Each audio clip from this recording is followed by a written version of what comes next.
Anez, subscribe to Defense Reports, your go-to source for timely, in-depth military and defense reports. I'm Alex. Join me with Arya in the latest podcast by Defense Report for a sharp, no-nonsense breakdown of the latest in global defense news, military technology, and strategic developments. And today we're going to cover shocking images. Ukraine hits Russia's shadow fleet, December 19th, 2025. We are diving into a story that I think fundamentally changes the game for naval strategy and really global commerce. It's a huge breakthrough moment. What we're witnessing is this unprecedented expansion of the conflict. I mean, we're talking about global shipping lane. And it was achieved by a Ukrainian drone strike over 2,000 kilometers from their own territory. 2,000 kilometers. It's just an incredible distance. That's the heart of it, isn't it? We are going to dive deep into the anatomy of Russia's shadowy, multi-billion-dollar, sanctions-busting oil fleet. And maybe more importantly, how Ukraine's new long-range drone capability is turning the entire maritime world into a war zone. Right. And our mission today is clear. This isn't just a news report about one strike. It's a deep dive into the strategic implications of what some are calling autonomous commerce raiding. This action fundamentally puts Russia's main financial lifeline at risk, from the Black Sea all the way to the Mediterranean. If you want to understand why Moscow is suddenly panicking about its oil revenue, well, this is where we start. Okay, let's start with a bombshell. The event on December 19th, 2025. Tell us about the target. And of course, the location.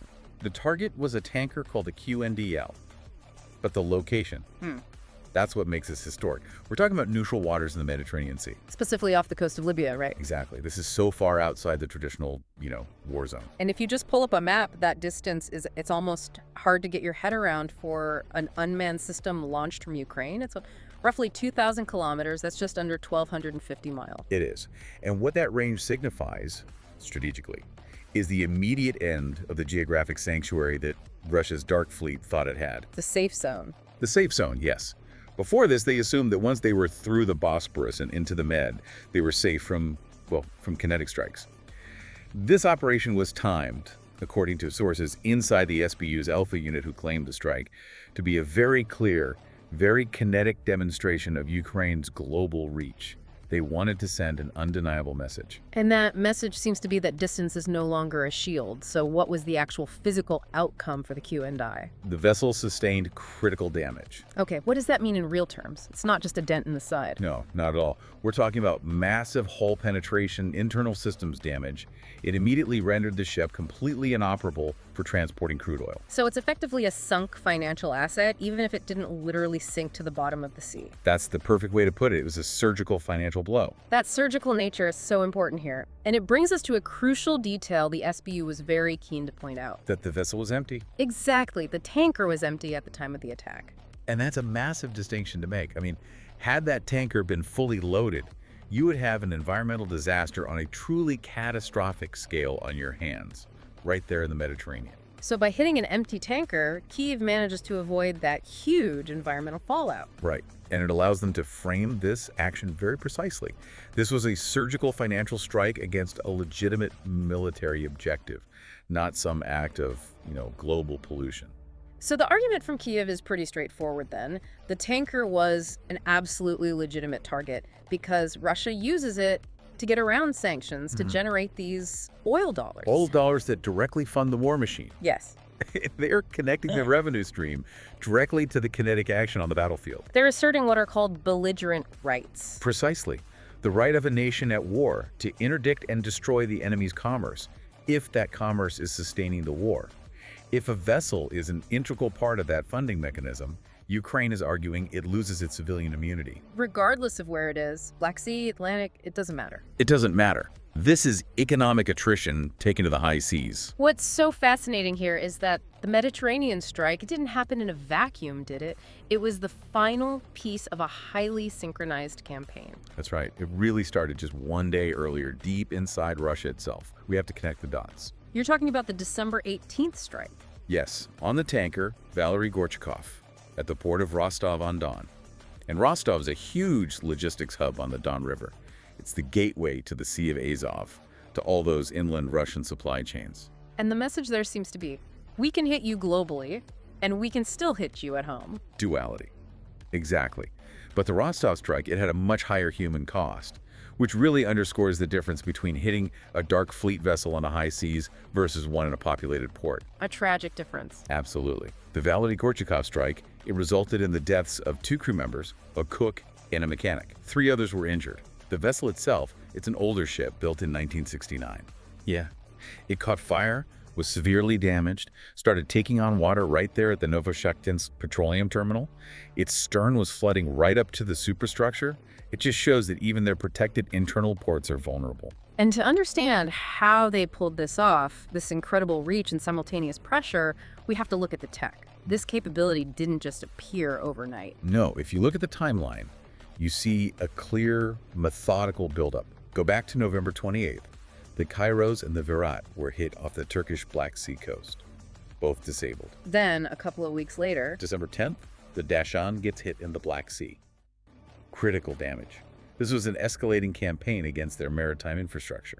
but the real technological game changer, the thing that maybe made the Mediterranean strike even possible, came on December 15th, just 4 days before. That's the really stunning one. The incident at the Novorossiysk naval base? A Russian Kilo-class submarine was disabled, maybe even sunk, by the new Subsea Baby. Which is an autonomous underwater vehicle, an AUV. Correct. And this was a historical first. A successful kinetic attack on a submerged naval asset by an unmanned, domestically developed underwater drone. That achievement is just staggering. I mean, we're all focused on aerial drones, but how does something like the Subsea Baby penetrate a heavily fortified naval base and take out a submarine? It comes down to synergy and stealth. The Subsea Baby is a specialized AUV. It's designed to operate silently at depth to evade the very detection systems, sonar and magnetic, that are designed for manned submarines. This whole success is built on integrating all these different drone systems they've developed. The long-range Alpha aerial drones for the 2,000-kilometer strike, the Sea Baby surface drones that pioneered all the Black Sea attacks, and now this underwater platform. It just shows this incredibly rapid adaptation cycle in their indigenous defense industry. And look at the cost effectiveness. A single Kilo-class submarine is valued at what, $400 million? A huge asset. A huge asset. And they are achieving strategic asset denial, making it too expensive and risky for Russia to use these high-value toys with these relatively affordable, high-tech unmanned systems. So it's about having the right tool for the right job. An aerial platform for long distance, a surface drone for attrition, a specialized AUV for a high-value naval target. It demonstrates a very mature military economic doctrine. Okay, let's shift gears and look at the actual target they're attacking, this whole financial architecture. What exactly is the Shadow Fleet? The Shadow Fleet is, it's Russia's illicit, non-compliant answer to all the G7 price caps and sanctions.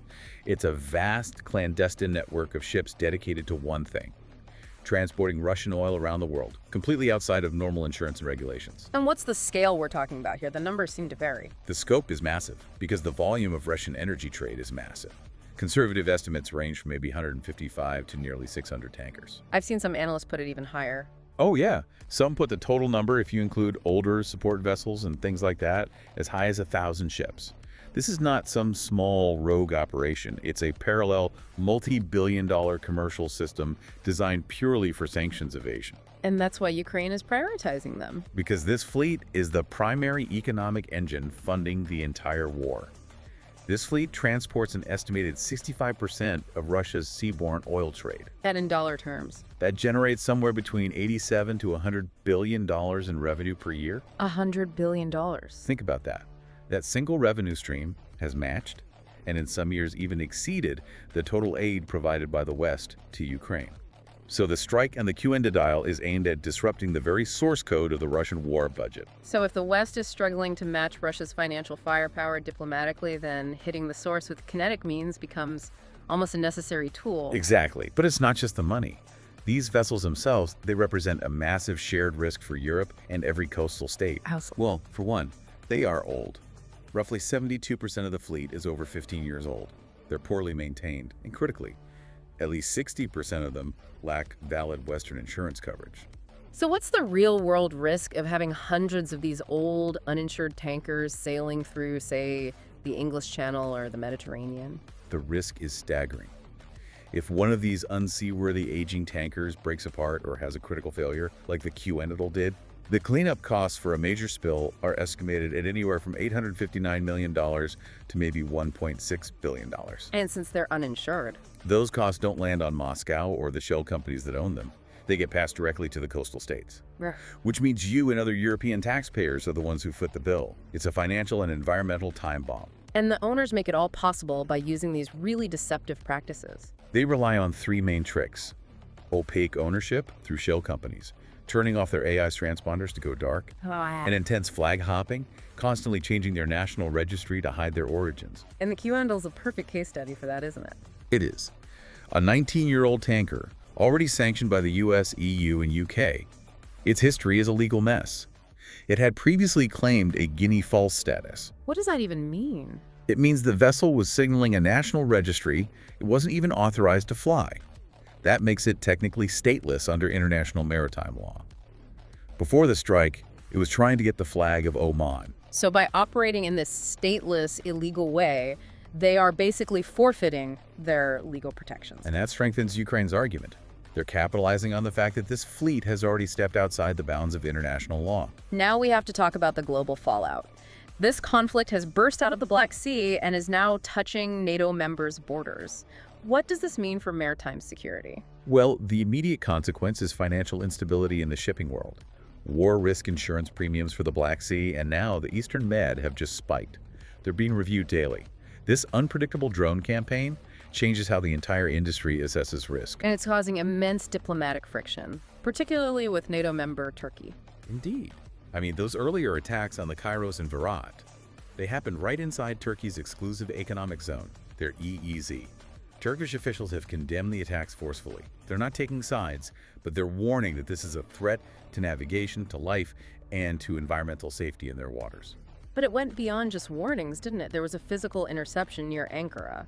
That was the most dramatic moment. A Turkish F-16 had to shoot down an out-of-control UAV that had penetrated 175 kilometers inland. Deep inside NATO territory. Deep inside NATO territory. The risk of unintended escalation of a miscalculation involving a NATO asset is very, very real. And all the while, Ukraine is formalizing this doctrine we mentioned, ghost busting, autonomous commerce raiding. This is the legal frameworks they're building for these kinetic actions. By asserting belligerent rights, they're arguing that since these vessels are basically war assets funding Russia's budget, they're justified in enforcing sanctions kinetically because diplomacy has clearly failed. It's a huge precedent. It also forces Europe to start looking at this shadow fleet not just as an economic problem, but as a shared security threat. We have to. The evidence suggests this fleet is being used for a lot more than just moving oil. There are allegations they're being used as platforms for hybrid warfare. Like what? Potential launch sites for short-range drones, or maybe even linked to suspected cable-cutting operations in the Baltic that threaten critical European infrastructure. The sheer number of these non-compliant ships operating near our critical infrastructure is a disaster waiting to happen. So what's the necessary response from Europe and the West? Well, the military component from Ukraine is clearly working, but it has to be backed by a strong diplomatic and legal response. You need pressure on these non-European flag states, Panama, Cameroon, Oman, that allow this flag hopping to happen. And even more importantly, you need pressure on the financial and logistical centers that support the fleet.